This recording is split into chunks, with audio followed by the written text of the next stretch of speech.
of a HIPAA advisory? Yeah.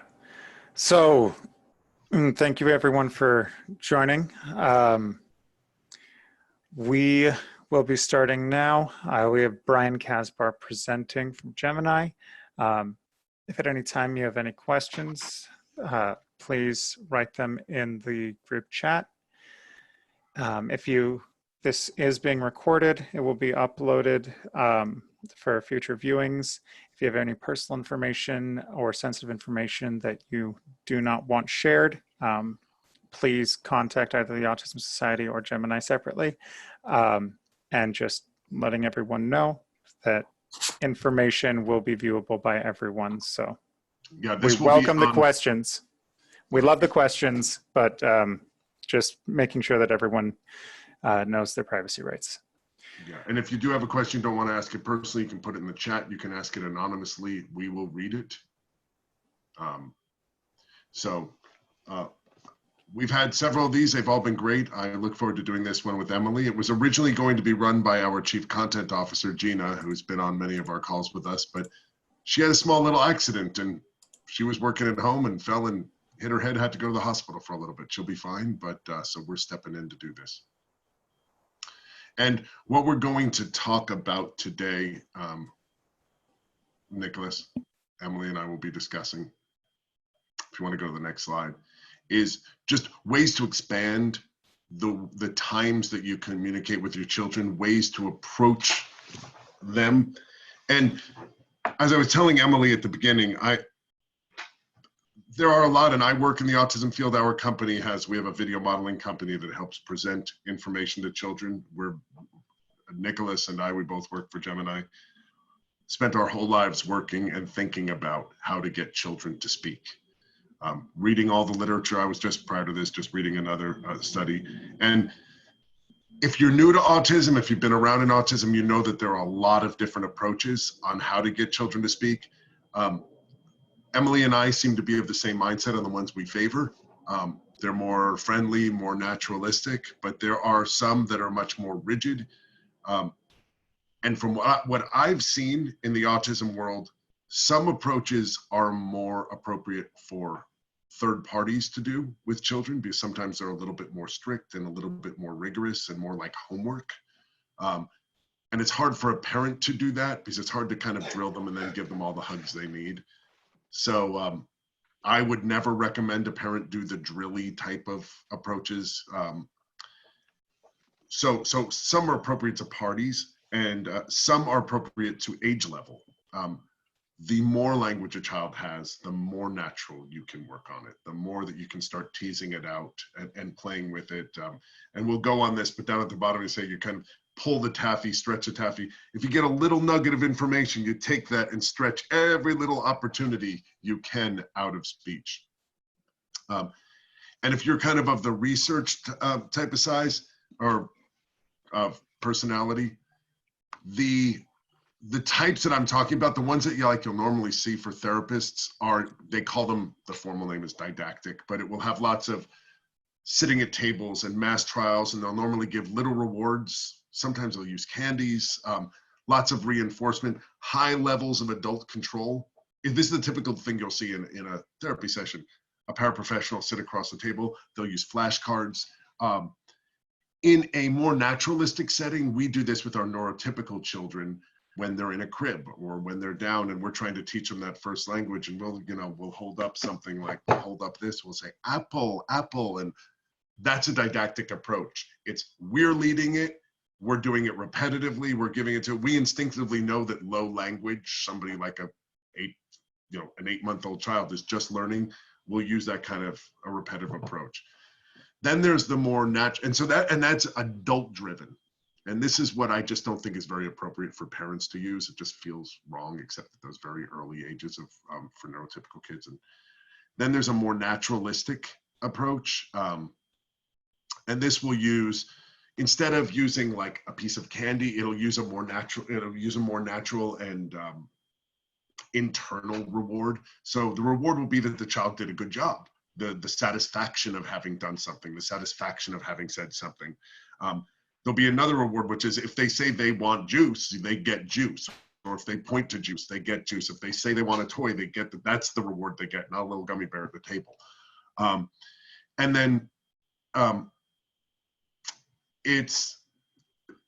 the biggest difference in this we'll see, and we kind of talk, Emily and my approach kind of blend between this middle approach and the third approach, is that in that first one, it's all adult driven and the child is a responder. They're always responding to you. And in the more naturalistic settings, the attempt is to get the child to initiate speech. So they're not always in this responding role, they're initiating, because that's what we want them to do, is to be able to kind of generate speech for themselves. And we'll talk about these moments. How do you generate the moment? And then when you get that moment, how do you make it stretch out and last? And then the third approach is even more naturalistic and functional. And there are technical terms for all of these, but this is more that we're not even just stretching speech, we're stressing communication, however that child can communicate.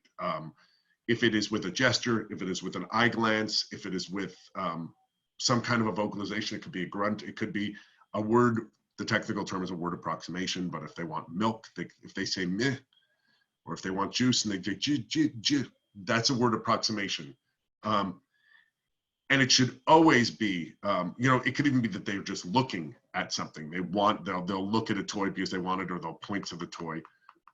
And here especially, we should be very, very responsive. And this is what I want to talk about here. In this ultra naturalistic sense, you want to be responsive to everything your child does. Anything that you could easily, that you could mistake for a communication, you want to assume it's a communication. You want to praise them for the communication, even things that might not be communication, but you're just kind of hoping and priming that pump that they'll keep doing it. And the most important thing in this is that the child directs what they want to do.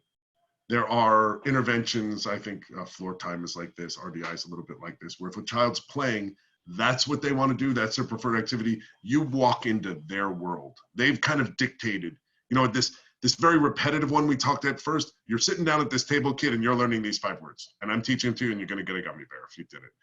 And the next one is we're trying to still toy around, and we're trying to get them to ask for something specific, something functional like juice. And this last one is, I'm going to follow you. Where do you go? And I'm going to get down there. And as you go through these steps, they take a greater level of sophistication, a greater level of psychology. And Emily, you jump in here, but how do you feel about like that summary of the different approaches? That's really good. One thing that I would add about the naturalistic approach that felt the best for me as a parent is that, you hear a lot about generalization, about people learning words in one context and not being able to generalize them into another environment or another context. And I think kind of the bad part about learning how to label an item is that it doesn't have a context in your brain to fall into.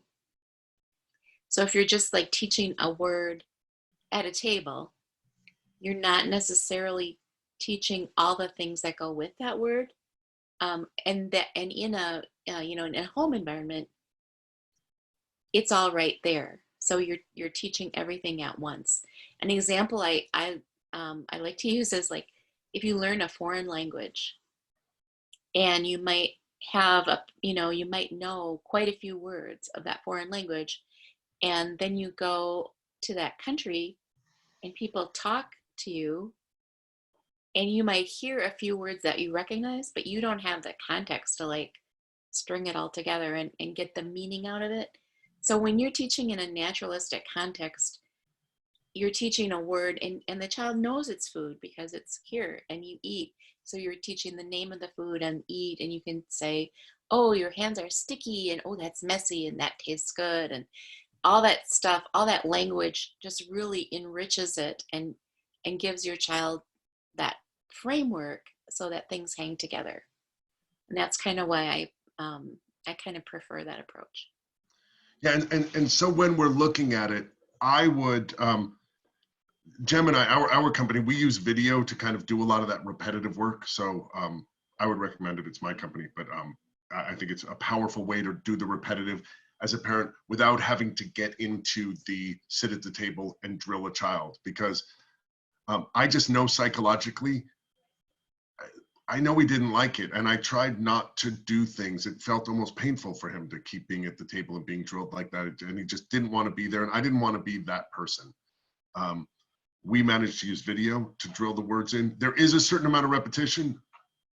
Everybody does it with their little child, where you just say, hey, apple, apple. When you're going naturalistically around, when their attention's on something, saying that word multiple times, maybe bringing out 3 or 4 others. You know, if he likes a lion and he says lie or lion, or just points at it like he likes it, and you know of other places, maybe there's a book with lions, you can bring them out and just go there and start talking about those words.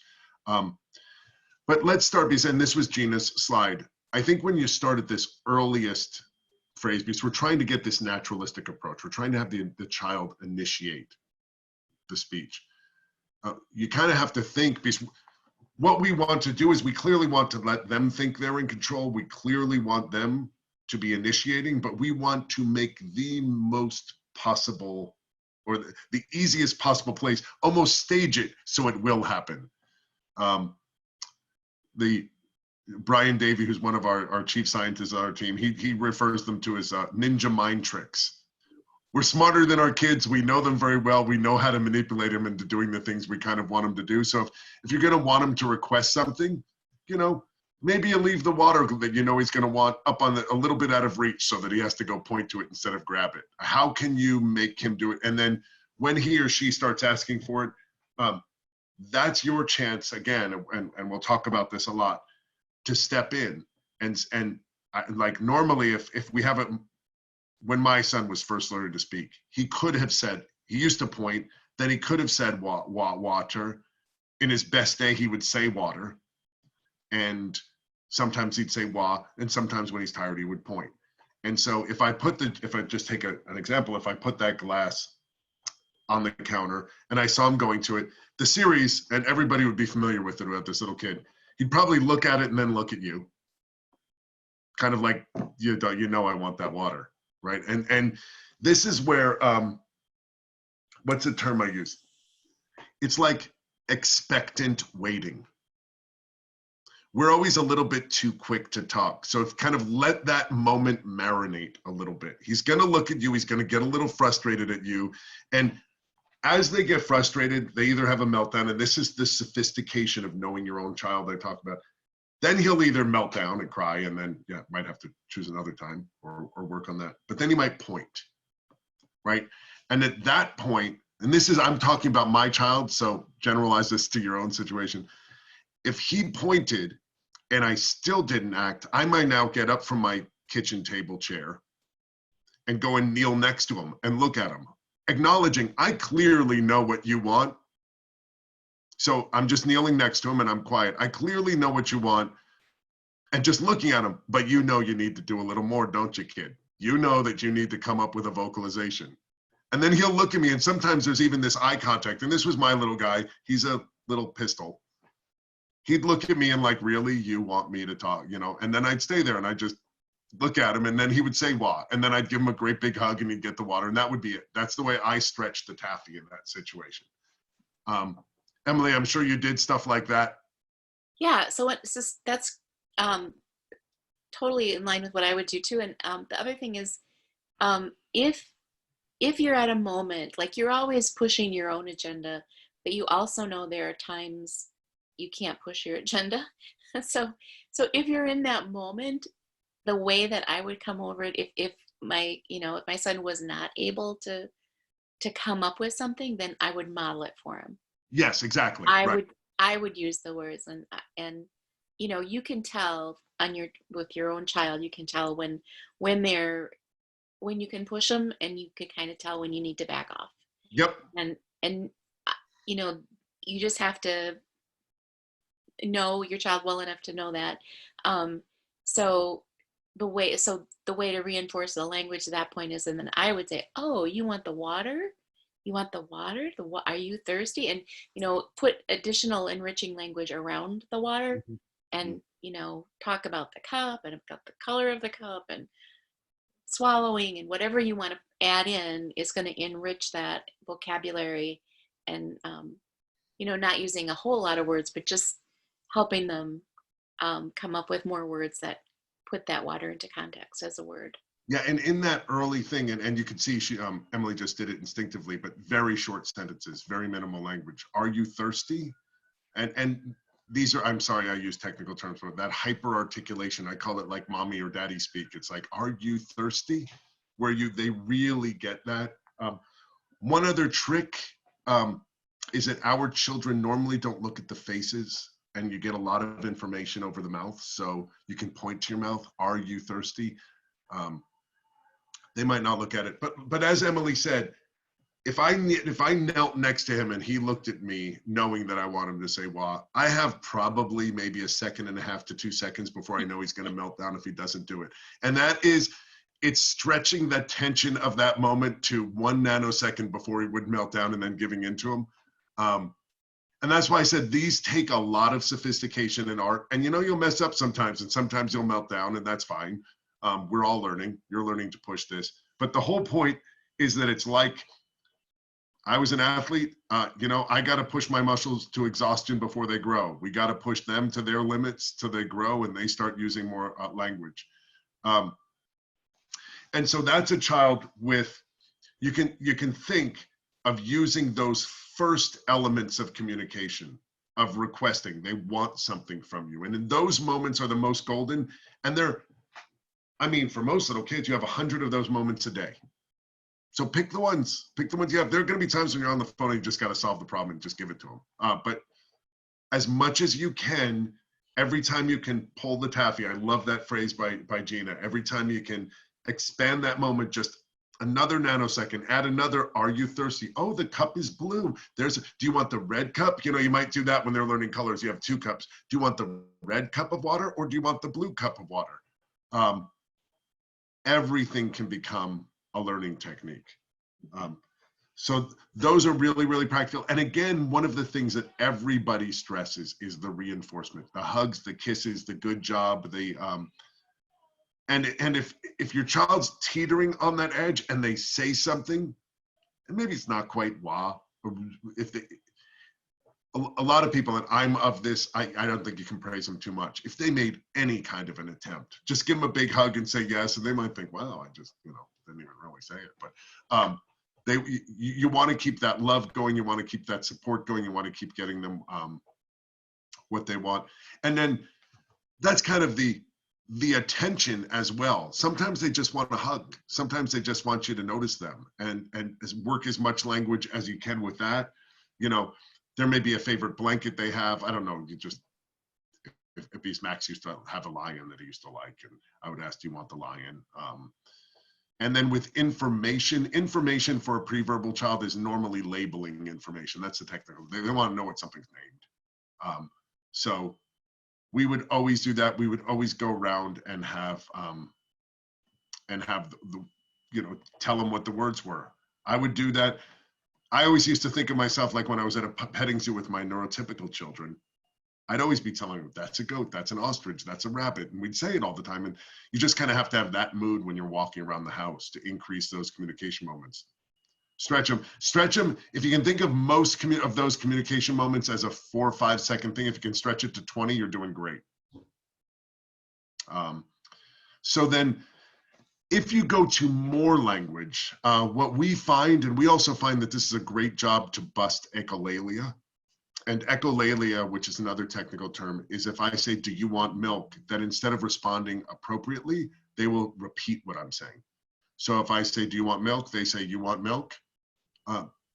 And we sometimes find that asking them do you want milk? And what are 3 things about milk? And you can just kind of like break it apart, have them ask 3 different questions to them as they have language.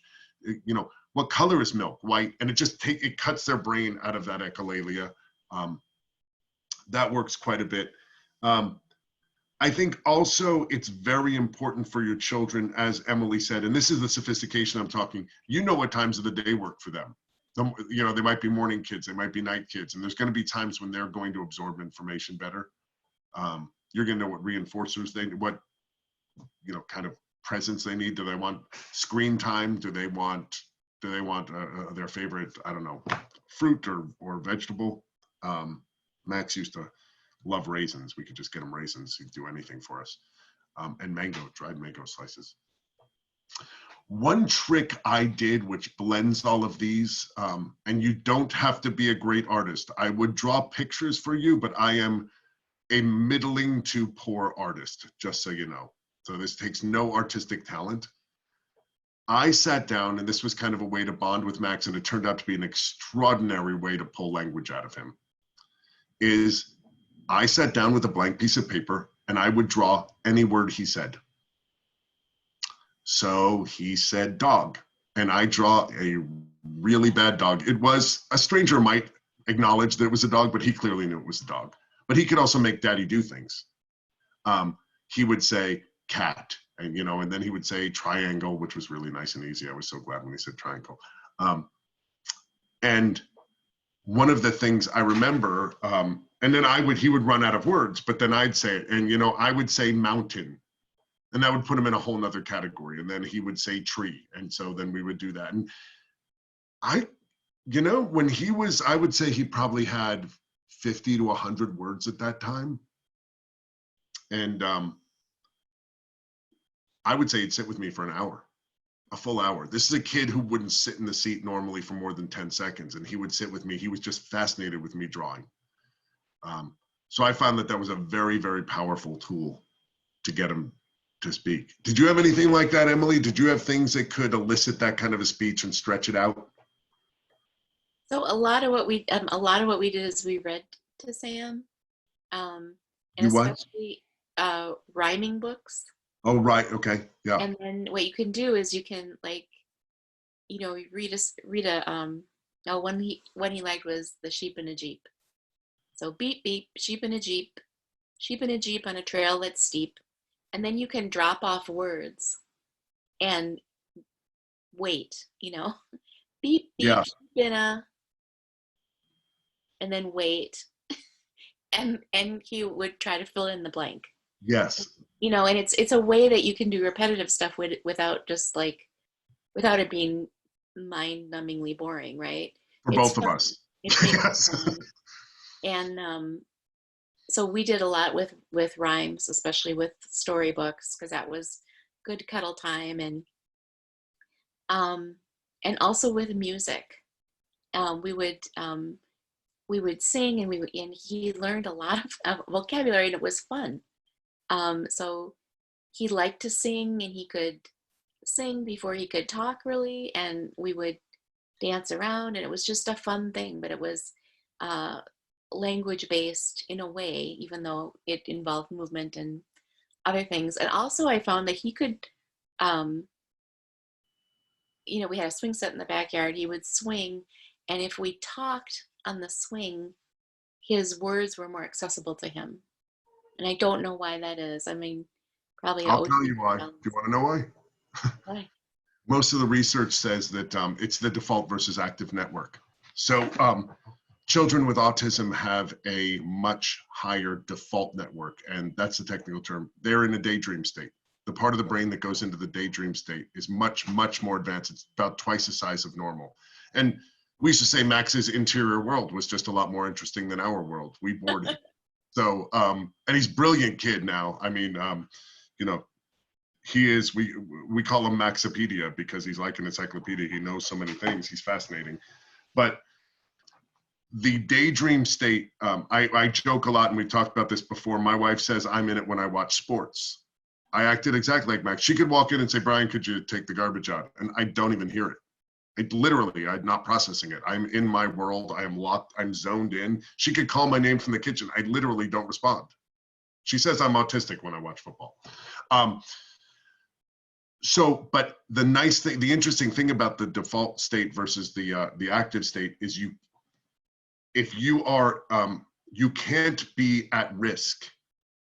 You click into the active as soon as you're at risk. So like, for instance, when you're on a swing, you're not balanced. So you will switch into your active state. It's the same reason why in hippotherapy, the kids can't quite balance. It's the same reason why a lot of therapists put children on balance beams, or they'll put them on those like all balance X. All of these physical therapists will put them on swings and hammock and move them because it will activate the active part of the brain instead of the default network. Interesting. Yeah, so often, there are some physical therapists who will just take a tennis ball and throw it to them and say, different colored balls, blue, red. It's all to activate that active network. Some of the best physical and speech therapists I know combine the occupational therapy. There's a center in Armenia, of all places, halfway across the globe, that uses Gemiini in Armenian. And they have all of the children, all of the treadmills, little stationary bicycles are all in front of the television. They have them physically working on stuff, climbing on ropes, walking over towers, as there's a speech therapist right there teaching them the language and modeling what's going on the television. So that, when you see an Emily, I don't know how many of the really sophisticated cutting edge type of therapy programs you have, but they work all of this in. And when you think about it, all of the really classic games, we're using all of these gross motor. Patty cake is a repetition, making sounds and using gross motor all at once. It's the way we learn. So anyway, that's why. It's absolutely fascinating how it all works. But yeah, I would recommend, teeter-totters, seesaws are great like that. We actually had Max when he was a little boy, and we had some of the girls who would come and work with him.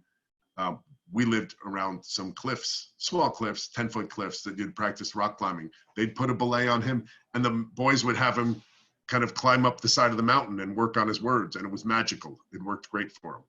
So I can imagine if you had a small little tree that they could climb up to 5 feet high, and they were climbing, you worked on it and played, and they sat up a branch 3 or 4 feet off the ground, all of that would work. It's all just kind of manipulating the neurology of what's happening to make sure they're most primed for teaching. And you could get up in a tree, and I'm sure we could teach tree and leaf and high and low and above and below and apple or whatever kind of tree you're sitting in. There are 1,000 different, all the colors around, brown and green, and textures and textures, rough, smooth. smells. So weather. Yeah, even that, hot, cold. You could bring out an ice cube if it's hot out, like it probably is today. So that's, I think the tips, like she puts down here, is you set the stage as much as you can, you control the environment, and you optimize it for them to be able to initiate. That's the key. Follow their lead, let them initiate, and trick them into initiating. Like I said, he just looks at the glass of water, and I wait, that expectant waiting. You need to do more than that, dude, don't you? That's what he sees in my eyes. And then I go kneel down next to him to kind of reinforce that. So Nicholas, what's the next slide? If you just go to the next slide. Yeah.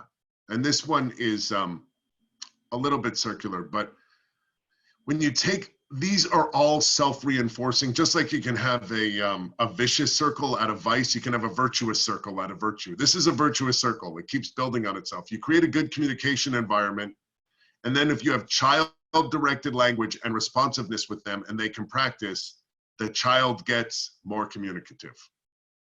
And that skill in turn increases the amount of communicative environments that you can have, which will increase, you just build on it. The more, and I think the simpler way to say this, because this looks kind of textbook, is the happier you make them and that more of intrinsic, internal reward they get from the hugs, from the happiness of being able to say the word, the more responsive they'll get, the more competence will grow because they're practicing, which will just give you more and more opportunities.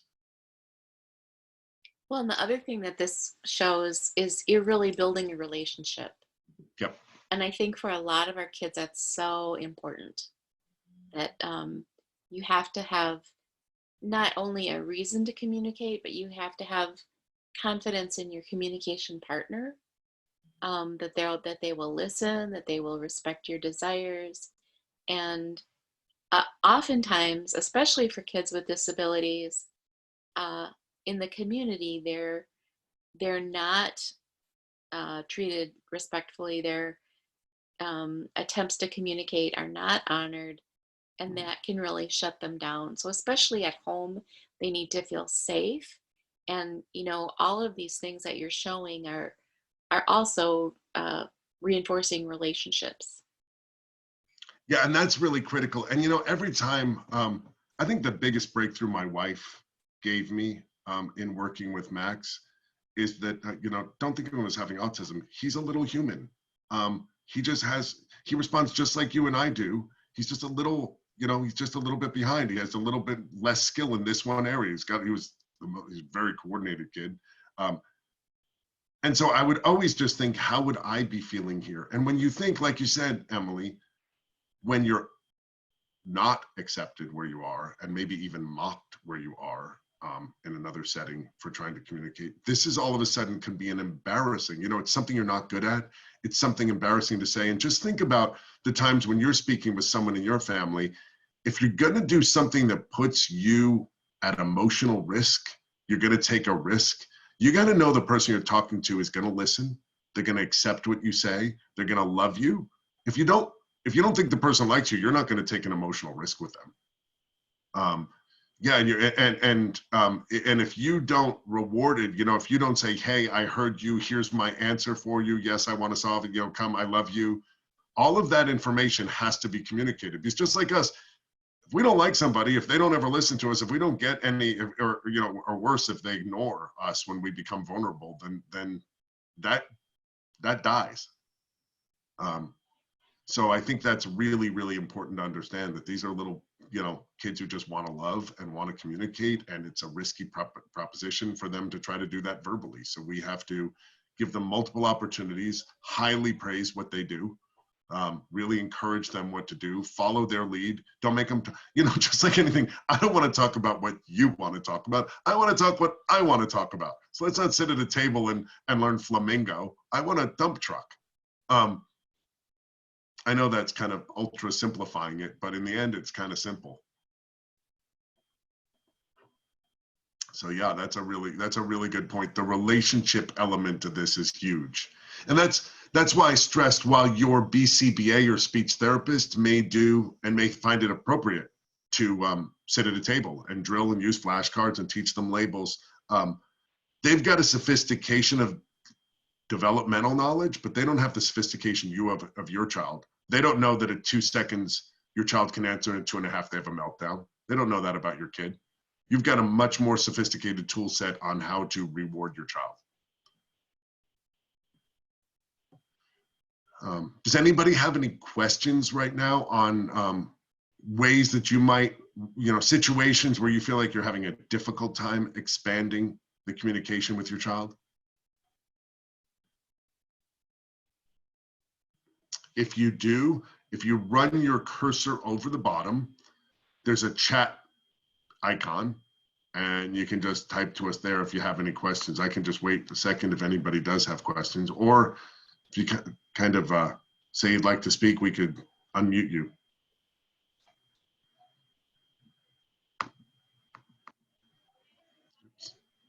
Anybody?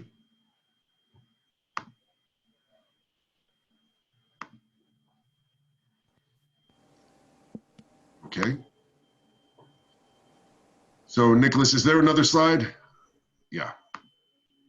And I can't see it. Hold on. I just have to go view options, show video panels, zoom ratio, exit full screen, side by side mode. That's probably it. There we go. Okay. And we were talking about this. This is with the much more verbal children. So Max didn't get here till he was about age 8. Max was completely nonverbal at ages 3 and 4. So a lot of those things we were talking about. This is now a child who knows 50 or 60 words, who knows what a flower is, might not know what a sunflower is, is learning about how to categorize and group all of those things into kitchens, into fruits and vegetables, is learning to categorize it into barnyard animals and jungle animals. And this is a great time to go about and really help a child communicate. Because at this point, once they've gotten the confidence of learning that, hey, the word juice gets me juice, the word, apple gets me apple, the word hug gets me hug, that's addictive. Now they're going to want all the words. And this is where you can really sit down like these parents are and sit at a book and go over whatever it is that they're interested in. It may just be that the first labels they want to know is, pterosaur, brachiosaur, ankylosaur. That's the way my boys always were. And it's not going to be necessary, broccoli, cabbage, watermelon, and whatever those are, avocado. Those aren't going to be the words he wants to learn. But go out in the garden, go to a petting zoo. We've always recommended several times. One of the greatest places for eliciting speech with Max was Target or Walmart. You put him in a cart when he's 4. You strap him in because otherwise he's a slippery little guy. And bring him around and just talk about labels. See what he responds to. Go into the toy section and point to all the words. You can go into the bathroom section and teach all. There's everything that he could possibly want in his house, all there. And you're controlling the environment because you're controlling the category. Maybe we just go into the kitchen area and teach them pots and pans, and then follow their lead. What are they interested in? What are they looking at? Is a great way, in my mind, to see what Max was interested in, and again, expanding, pulling the taffy, asking questions about it. Oh, that's a pot. What color is the pot? What do you use the pot for? And you could answer cooking if you couldn't answer that. But there's an art, and it gets to be pretty easy after you've been doing it a while. Once you kind of have this idea of stringing it out, taking every opportunity and making it bigger. So.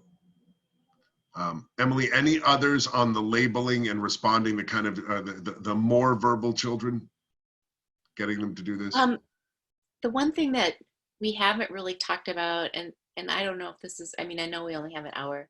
Yeah. But there's expressive language and there's receptive language. Yeah. And expressive language is what your child is saying, and receptive is their ability to process what is said to them. And they're not often the same for our kids. No. And that's something to keep in mind sometimes, that they might be able to say a whole bunch of dinosaur names, but they might not be able to answer questions like, what did you have for lunch? Yeah. And so, sometimes we think our kids are being unresponsive. And if your child is not responding, it's a good idea to work with a speech therapist or someone at school and figure out what are they hearing, what are they understanding, because oftentimes what they can say, they can tell you, especially when they get 8, 9, 10, if they're really interested in something, they can tell you a lot of kind of impressive stuff in great detail about what they're interested in, but they might not always be able to answer simple questions. And that can be really frustrating because they might not be following directions at school, or people will make assumptions about them if they don't do what they're supposed to be doing. And so it helps sometimes to have, especially when they're a little older and they can read it. We always asked for things to be written down for my son, because his receptive language and his expressive language were not the same, and he could say almost anything, but he had some auditory processing issues. So that's just something to tuck away. It wasn't something that was obvious to me at all, and I didn't, when I started on this parenting trek, I didn't understand that they were different. So that's something to just think about. Usually, if someone has auditory processing delays, they're going to need additional time to process. They're going to have it'll be, even if they're cooperating, it'll take them longer because what they hear, they have to think about, and then they have to move their bodies to do. It's not just like a hear it and do it thing. It's a longer process. Right, and it's really important to note, a lot of parents will only be measuring as output their child's comprehension of language by what they can say. And there is sometimes a massive difference between what children on the spectrum can say and what they can understand. I mean, it can be as much as a child has a 10-word spoken vocabulary and can write graduate doctoral theses that are 100 pages long with footnotes in Greek. I mean, not really is not an exaggeration. There are many, many people who have collegiate level receptive vocabularies. One family who I know had an 18-year-old daughter. She was living in Mexico City, very bright parents, very wealthy parents, and she had had the best therapy, and they all missed it. This is crazy.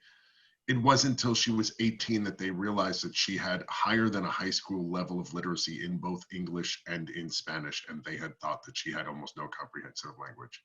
Mm. The mother was in tears when she realized it. They use an augmented communication tool, and you know, one of the first things she said, is the greatest asset any human being has is their individualized voice. Thank you for giving me my voice. That was the sentence that came out of the mouth of a child they didn't think understood language. Paula. I literally talked to the mom about 2 months after that happened. I was sitting in her living room and the story just shook me. I mean, they're just, you think you know your kids. My wife spoke with a group of parents in Aspen, Colorado, and the child was nonverbal, according to the parents. And Laura just asked a simple question: can she read? And they didn't know. And they put a book in front of her, and yes, she could. She could read it, you know, at about a kindergarten level. And that just was a massive breakthrough. So you can test, maybe not reading, but you can put, the way you can test for receptive language is you can put some basic words you think they might know, like you can put an apple and a cup on the table and say, you know, show me apple. Or just ask with a question, depending on how little language you wanted to just say apple. And see if they know it. In an even simpler test, the way you first even teach a child how to differentiate is what they did with Max, is they taught cup and spoon. Those were Max's first 2 words. And they put a cup on the table. Literally, the therapist put a cup on the table and said, cup, and put it in her hand. Cup, and put it in her hand, about 20 times. And then she put a spoon on the table and she said, spoon, and she put it, spoon, 20 times. And then she alternated, cup, spoon, and put it on. And then she just took the spoon away and she put her hand out and said, cup. And Max put the cup in her hand. And so that's a more didactic approach, but you know, sometimes, and again, like Emily said, some things work for each child, but if you really want to know, does your child understand? That's something very big. So then if we skip, I want to skip a little bit later, and I just pulled this up. I've got research papers on my computer. So, but there was one, so you have these minimally verbal children who you really want to kind of control the situation, follow where they are. It's the Max looking at the water who wants it, and me trying to pull out, draw out that wa or water. And then you have the kids with the labels, and you're going to sit there trying to learn more about their environment. If we jump way ahead, and these are now 15-year-olds, and this would have been Max at 15, with a great command of the language, and just with an inability to use it. He could use it in an academic setting. He could use it in writing a paper, but he couldn't use it in a social setting. So the technical term for this is pragmatics, but can you use language appropriately in a social setting, reading social cues that aren't being spoon-fed to you? You know, and the worst people with social cues and the most subtle social cues and the most brutal social cues are teens. They're just brutal to each other. When I was, probably the most impactful thing I had ever heard was when Max was 18, we were in a class put on by UCLA, the peers class that you guys have there in Milwaukee. And the teacher made a great point to the kids. And they said, you know, everybody talks about the popular kids in school. And he said, I want to give you a secret. And this was to all the children with high functioning with Asperger's autism. And he said, the popular kids aren't popular. They're feared. They just have a brutal set of social skills. Nobody really likes them. They just fear them.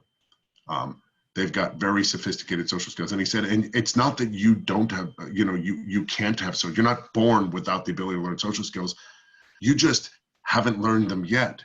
Just like you wouldn't go try to just pick up a basketball when you've never played basketball. We were talking about some kid who was mocked by the popular kids in the class, because you wouldn't just pick up a basketball that you never played and go try to play with the varsity basketball team. You just don't have the skills there, but you can learn them. I'm going to show you how. And they did. They learned them really quickly. It goes, it's just a set of skills. You'll be just where they are, but you'll just be nicer later on. And Max he's the kindest kid. And the type of skills that they're missing, and I'm just going to read off of a technical paper here, but is the problems mostly are consistently, the phrase here is consistently apparent in speakers with ASD, use of irrelevant detail, inappropriate topic shifts, preoccupation with certain topics, unresponsiveness to partner cues, and these all kind of go together. So if the kids are all talking about about like a soccer game, and our kid, Max, steps up and starts talking about how cool his Minecraft game is that he's working on. He just keeps talking about it, even when the partners are giving you cues to shut up and you don't see that. These are the problems our children have. A lack of reciprocal exchange, like they would tell us that the kids would sit there and they would train them to ask about interests. And he said, almost every time you'd have two children who both lack these skills right now. And they'd say, do you like hockey? No, I don't like hockey. Do you like gardening? No, I don't like gardening. Do you like Harry Potter? Yes, I like Harry Potter. I like Harry Potter too. And they just stopped. They didn't know to take, oh, we both like Harry Potter. Why don't I continue on that line of reasoning? So this inability to take the partner cues, to reciprocally exchange information back and forth, or to make kind of vague references or tangential references, where they're kind of, one of the therapists she would stand behind her little, she had about a 12-year-old who was trying to learn language. And she had a picture of a spaceship orbiting the moon. And when he was in social situations where the other couldn't see and he went off topic, she just held that little space card off where he had left the planet. He needed to get back to what they were talking about. It was a good cue for him. Or that they had an excessively formal style, like, my parents would never permit me to do that, instead of, hey, my mom and dad won't let me. Max would do that, and Nicholas will tell you, Max would do that. Or Father, how are you doing this morning? That kind of excessively formal style. These are the type of things that you can work with your child on, is script the situation. Just say, hey, we're in a ticket line and we don't know each other, and I walk up and we're both about to see the new action movie. What would you say to me? If I came up and asked you a question, I would just say to me, how do we do that? You say, hey, you and Grandpa are sitting in a car and you're going on a fishing trip. What would be the first thing you'd say to Grandpa? Those type of things, help them work on sticking to the story. Don't add in irrelevant details. How not to shift topics, stay where they are, listen to what the other person's saying, expand on that. These are all the type of skills that you can work on with your child in a safe environment, and correct them and show them. And if they have siblings that are their age or cousins that are their age, that might be a good way to do it too. Emily, I'm monopolizing the stage. The only thing I would say, pushing back a little bit, is that as an advocate, I am more and more inclined to talk to the typical peers. If the typical peers don't accept somebody with autism because of the way they talk, if their speech is overly formal, or if they, that's on them. Mm-hmm. They need to meet us halfway. Oh, absolutely. What happens, and why I don't really like social skills classes in general, is that we put all of the responsibility for changing on the person that has the disability. Mm-hmm. And that's just not fair. And I think Peers does a pretty good job of it. My son did go through Peers, and I really liked their approach. But I will say that talking to the typical peers to just be kind and not make fun of kids. I think a lot of parents, and rightfully so, are afraid that their kids are going to be bullied, mm-hmm. or people are not going to accept them if they do things that are unusual.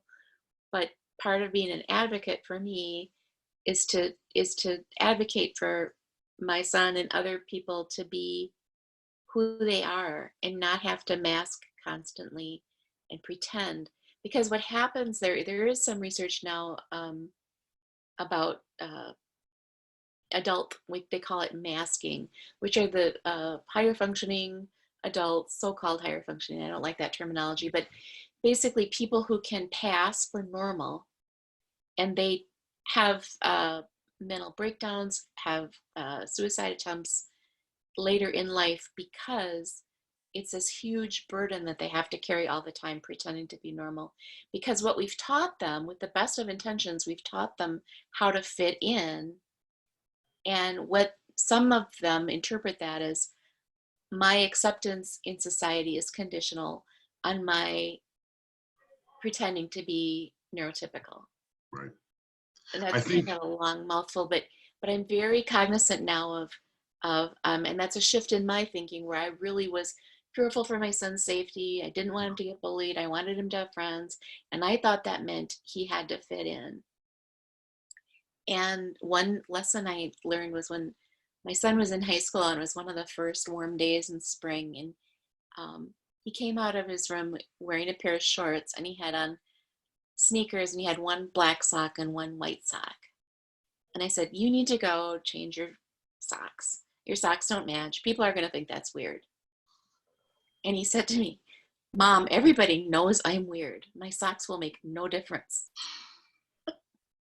And sounds like something Max would say so quickly. Good for you. I had to get in my head to the point where he needs to be okay with who he is. And Yeah. so, I mean, there are times when it isn't safe to be different, with it, that, Right. but it's not his fault, and it's not something that he 100% can control. There's a autistic writer named Julia Bascom, and she is the head of the Autistic Self-Advocacy Network, ASAN, which is and they call themselves autistic. They do not like person first language. They prefer identity first language. So Julia Bascom had written this blog post, and this is a long time ago now, probably maybe 12 years ago. She, when she was in high school, she was being bullied horribly, and her parents took her, and they met with the administration at the high school to talk about this bullying situation. And the school's response was, well, it's her fault. Basically, she brings this on herself because she's so weird. And they sent her to social skills training. And I read that, and it just like hurt my heart, because it's not fair. It's not right. And so as much as we want our kids to be functional, be successful, we also have to realize that for a lot of our kids, they are disabled. The goal is not for them to pass as typical. So one of my favorite sayings, and I can't remember who said it, unfortunately, but our goal shouldn't be to make an autistic person normal. Our goal should be to make an autistic person who is struggling be a person who doesn't have to struggle so hard. So, and part of that is accommodation, and part of that is learning skills. So One of that's the the sermon for the evening. Yeah, one of the things I thought was most interesting to me, and I actually think one of the best examples I have seen in the entire country is at Shorewood. And Julie's doing a phenomenal job, the special ed director there. And I'm gonna get back to her, but at the UCLA program on peers, one of the things they explained is that some of our children think that their peers are bullies because their peers have given them quite a few clues, nonverbal clues, that they weren't interested in talking to them or something. It might have been just busy, or for whatever normal reason, somebody doesn't want to talk to us. And when they didn't recognize those clues, they persisted, which then aggravated even the nice neurotypical person. And then that person said, look, leave me alone. Whatever they would say to us, if we kind of pushed past those signals that we all see. And I am of the belief that aside from maybe 10% of just truly mean, nasty high school kids, that most kids really are very nice and very kind. And Julie and that team have made a great effort. And this may be something you parents want to do if you have teens, to get into the schools, get into your special ed director, and just make the kids, the 90% of kids were nice. No, these are the struggles that our kids have. They're great kids. If you just overlook that one push past a nonverbal signal, they're interesting. They'll talk to you. You know, Max had a lot to offer. If anybody would sit and talk with him, he'd be a great lunch partner. And I think it's done a lot more because it was not just a focus. And I think this is great. It wasn't just a focus on special needs kids. It was, hey, you know, lily white kid, go talk to the Vietnamese kid. Go talk to the black kid. Everybody, don't, you know, expand your horizons. Talk to your colleagues. Everybody wants to be friends here. And it was a very, I don't know, it just seemed to be a great environment. And I know Jane, who's spoken here, who has a daughter with Down syndrome, was 18, said it just made a world of difference. That focused effort to do just that, to change the other side of the equation. Because it doesn't take much to just let everybody out go, he's not annoying, he just can't read that skill. He's actually a really cool kid. And the nice kids will go, and people will go out of their way to listen when they know that. I really believe at least half the kids will go out of their way. So, I agree. yeah. So does anybody have any questions? Because I know we're coming up on the hour here. We're all on mute. If anybody has questions, feel free to either just chat and say, I've got a question, or you can type it, or we can ask it live.